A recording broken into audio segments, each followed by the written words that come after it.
भगवान शंकर ने माता पार्वती से कहा था, पार्वती जब मनुष्य रोग से ग्रसित होगा, यह मानव का शरीर जब रोगों से घिर जाएगा, तब तेरे फेंके हुए कुंदुक नाम का अगर वो स्मरण करेगा और कुंद का ईश्वर का नाम लेकर एक लोटा जल लाल चंदन मिलाकर मेरे शिवलिंग पर समर्पित करेगा, तो वो रोग से मुक्त हो जाएगा।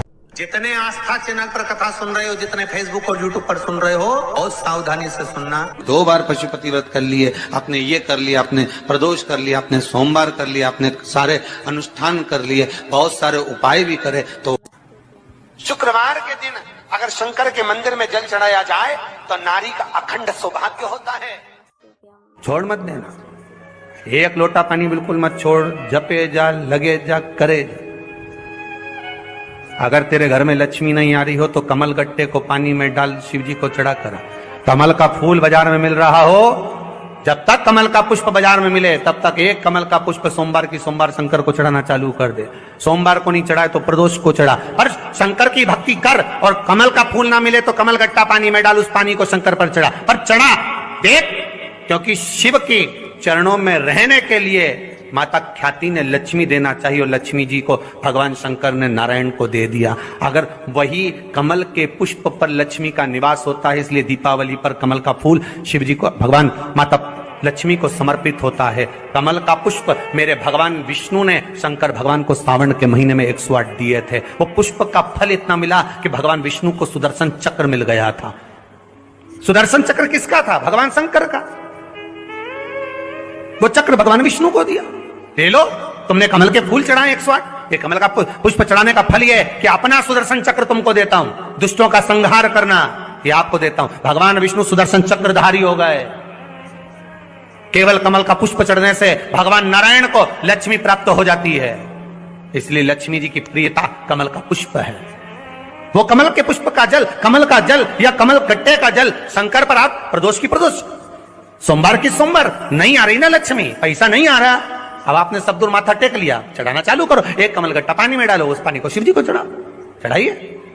मिल जाए कमल का फूल, जब तक मिल रहा है, अभी ठंडक में तो मिल ही जाता है, कमल का पुष्प मिले, मंगवा लिया, चढ़ा दिया। सोमवार की सोमवार, नहीं तो प्रदोष की प्रदोष चढ़ाओ। 5-6 प्रदोष करके देखो, कहीं सियोर वाला महाराज झूठ तो नहीं बोल रहा, देखने में क्या जाए। ना सियोर वाला महाराज कहीं जा रही है, ना तुम कहीं जा रहे हो। आ जाना वापिस सही कुबेरेश्वर धाम में। इनको अपने करीब में रखता हूं। शंकर जी के पास है क्या? जो कांटे दुनिया को चुभते हैं वो धतूरा शिव जी के पास में है, कांटे से परिपूर्ण। कि ये कांटा बता रहा है कि पांव में चुभने वाले कांटे भी शिव जी ने अपने पास में रखे हैं। जो शरणागति में आ गया, धतूरा, धतूरे का जो पौधा होता है वो धतूरा, एक बार शिव जी के पास में जाकर खूब रोया। अच्छे अच्छे पुष्प देवताओं पर चढ़ते हैं, अच्छी अच्छी सामग्री देवताओं पर चढ़ती है, हम कांटा किस पे चढ़ेंगे? शमी के पत्तों ने जाकर निवेदन करा, मैं शमी का पत्र, मेरे में पुष्प, हम किस पे चढ़ेंगे? शिव जी ने कहा जो किसी पर ना चढ़े वो मुझ पर चढ़े, जो किसी का ना हो सका वो मेरा हो,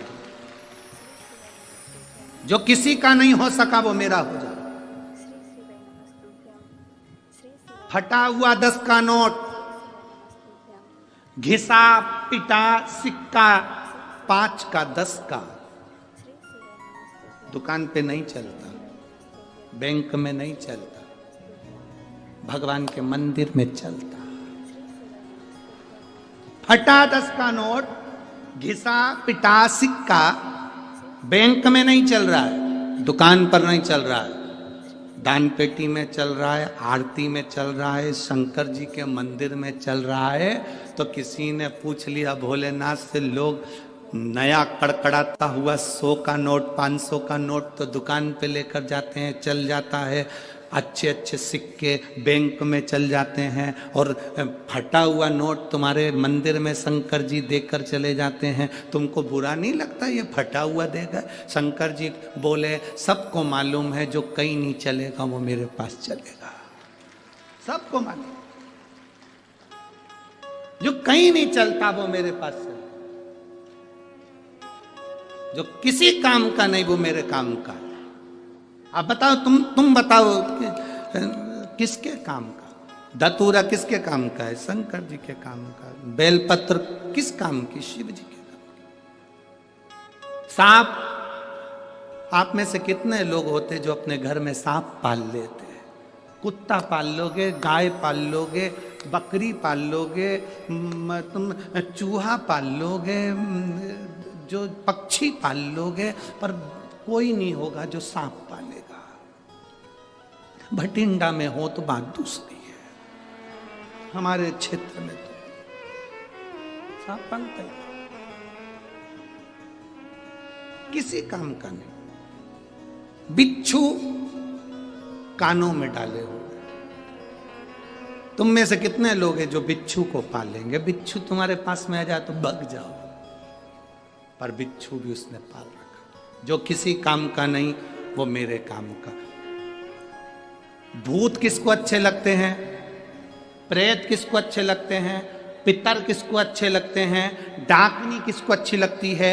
असुर किसको अच्छे लगते हैं? राक्षस किसको अच्छे लगते हैं? भूत, प्रेत, डाकनी, पिशाचनी, चुड़ैल, भयंकर, ये किसको अच्छे लगेंगे? किसी देवता को अच्छे नहीं लगते।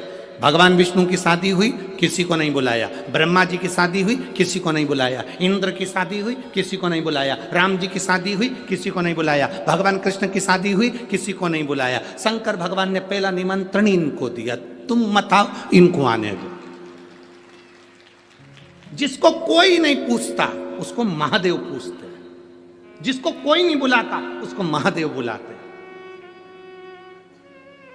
बड़े बड़े वीआईपी मंदिर में जाने के लिए तुमको 100, 500, 50, 200 रुपए का पास लेना पड़ेगा, पर महादेव के पास जाने के लिए कोई पास नहीं चाहिए। तुम तो एक लोटा भर के जाओ और जल चढ़ा के हर हर महादेव वापिस। बोल बम का नारा है, बाबा एक सारा। बस उसके पास पहुंच गए, उसके नजदीक पहुंच गए, उसके करीब पहुंच गए, उसके नजदीक।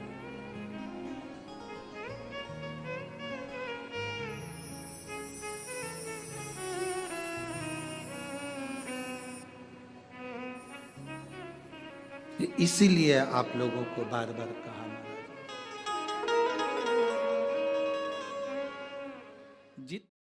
जो धतूरा होता है ना, दर्शन करें, धतूरे के कांटे कांटे सा होता है धतूरा, तो वो धतूरे के साथ में बाबा शूल धारण करते हैं। बेलपत्री के शूल को, ये बहुत बहुत आनंदमय कथा है महाराज जी।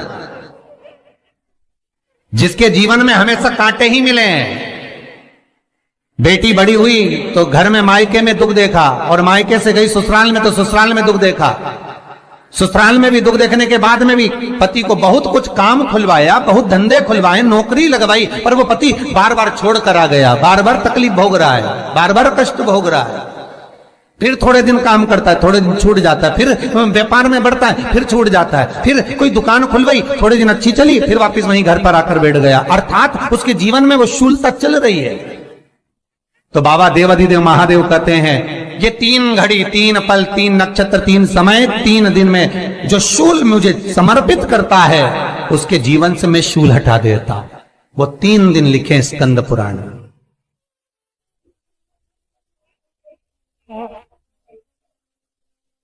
महाराज, बैसाख महीने में जो प्रदोष आती है, बैसाख के महीने में बहुत ध्यान से सुनना भाई, जो अपनी जिंदगी से बहुत तंग आ गए हो, परेशान हो गए हो, कष्टमय जीवन जी रहे हो, बहुत दुखी हो गए हो, उनके लिए ये स्कंद पुराण का चरित्र फिर मिले ना मिले, आप प्रेम से सुन लो।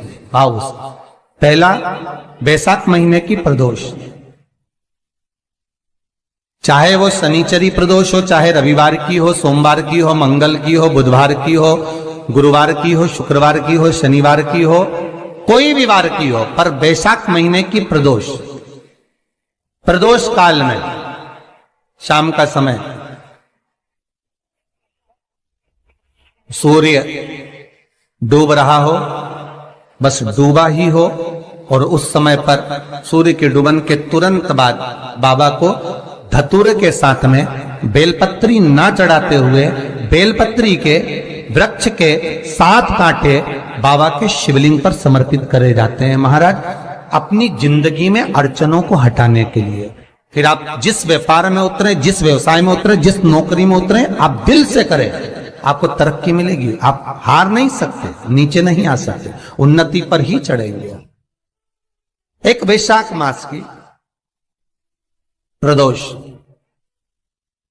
दूसरा शिवरात्रि के दिन मध्याह्न का समय, महाराज जो बड़ी शिवरात्रि होती है माघ की, बड़ी शिवरात्रि के अंतर्गत मध्याह्न का समय, दोपहर के ठीक 12 बजे,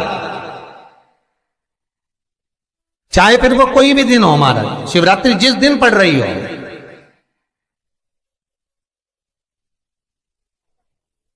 उस दिन भी धतूरे के साथ बाबा को 7 कांटे बेलपत्री के वृक्ष के समर्पित होते हैं महाराज। इसमें आप ये वाले जो कांटे हैं जो शिवरात्रि के दोपहर 12 बजे वाले हैं, अगर कोई मदिरा पीने वाला हो, व्यसन में डूबने वाला हो, कोई जुआ खेलने वाला हो, कोई गलत वैश्यावृत्ति करने वाला, या अपने मार्ग से विचलित कोई व्यक्ति है, उसके लिए भी ये कांटे बहुत काम आते हैं महाराज। दूसरा, पार्वती तेरे द्वारा तेरे नयन अश्रु से जो प्रगटा हुआ बेल का वृक्ष है, द्वितीय शूल मैं वहां धारण करता, तृतीय शूल, तीसरा शूल जो वर्णन करा गया महाराज, भगवान श्रावण के महीने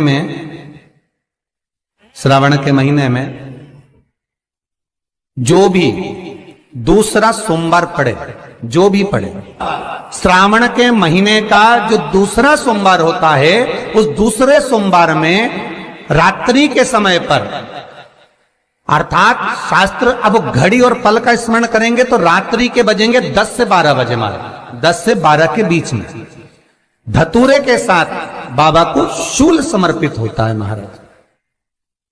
ये भी हमारी बाधाओं को, हमारी तकलीफों को, व्यापार व्यवसाय के लिए, नौकरी सर्विस के लिए, बहुत सारे एग्जाम में आप बैठ लिए, गवर्नमेंट एग्जाम के लिए बैठ लिए, नहीं हो रहा, ये 3 बार मेरे शंकर को बेलपत्री के वृक्ष के शूल समर्पित होते हैं, उसका आनंद पाना और उससे अपने को सुख प्राप्त करना।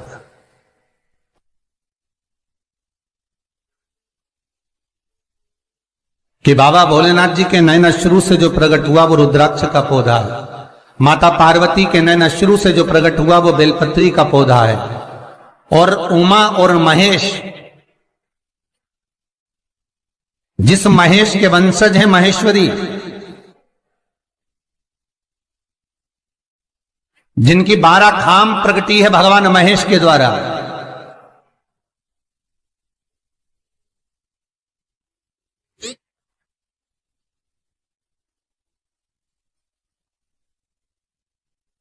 वो महेश और उमा और महेश का जो चरित्र है कि उमा और महेश का जब प्रागट्य हुआ, उमा और महेश जब दोनों आनंद में विभोर होकर जब चलते हैं और दोनों के बैठने से तप मुद्रा से जो पौधा उत्पन्न होता है वो शमी का पौधा है।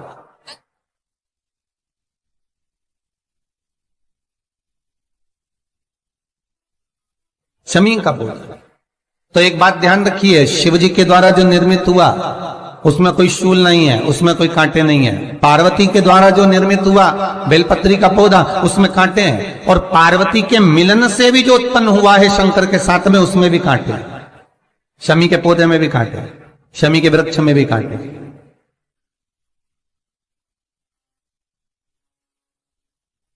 तो पार्वती जी स्कंद पुराण में एक प्रश्न कर रही हैं भोलेनाथ जी से कि प्रभु मुझे ये बताओ कि आपके द्वारा जो निर्मित हुआ उसमें शूलता नहीं है,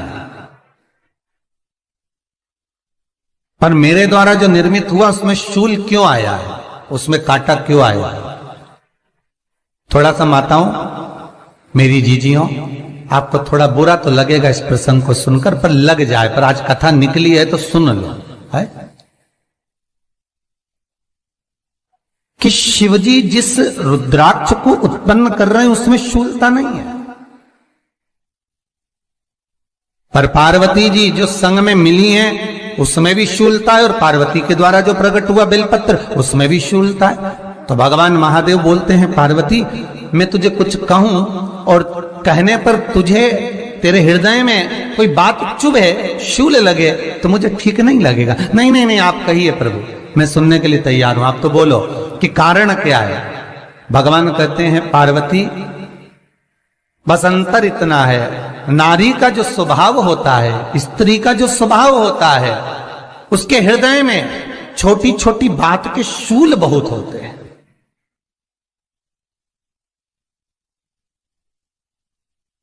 जेठानी ने ये कह दिया, देवरानी ने ये कह दिया, तुम्हारी मम्मी ये बोल दी, तुम्हारे पापा ने ये कह दिया, तुम्हारी बहनों ने ये कह दिया, तुम्हारे भाई ने ये कह दिया, तुम्हारे रिश्तेदार ने ये बोल दिया। ये नारी के भीतर ये शूलता रहती है। तो पार्वती जी बोली कि जितना तप आपने करा उतना तप मैंने करा, और जितनी साधना आपने करी उतनी साधना मैंने करी, और जितना आराधना दिल से आपने करी उतनी आराधना दिल से मैंने करी, फिर इसमें शूलता कहां से आ गई। भगवान शिव बोले, बस पार्वती बात इतनी सी है कि जब मैं आराधना करने बैठता हूं तो मेरी दृष्टि में सम्मुख में कुछ नहीं होता। जब मैं आराधना करने बैठता हूं तो मेरी दृष्टि में मेरे सम्मुख में कुछ नहीं होता कि कौन ने क्या करा है, कौन ने क्या बोला है, कौन क्या कर रहा है, उससे मुझे मतलब नहीं होता, उससे मुझे कोई मतलब नहीं। पर पार्वती जब तू आराधना करने भी बैठती है ना, तो तेरी चित्त वृत्ति में कहीं ना कहीं किसी ना किसी रूप में कोई शूल आ ही जाता है।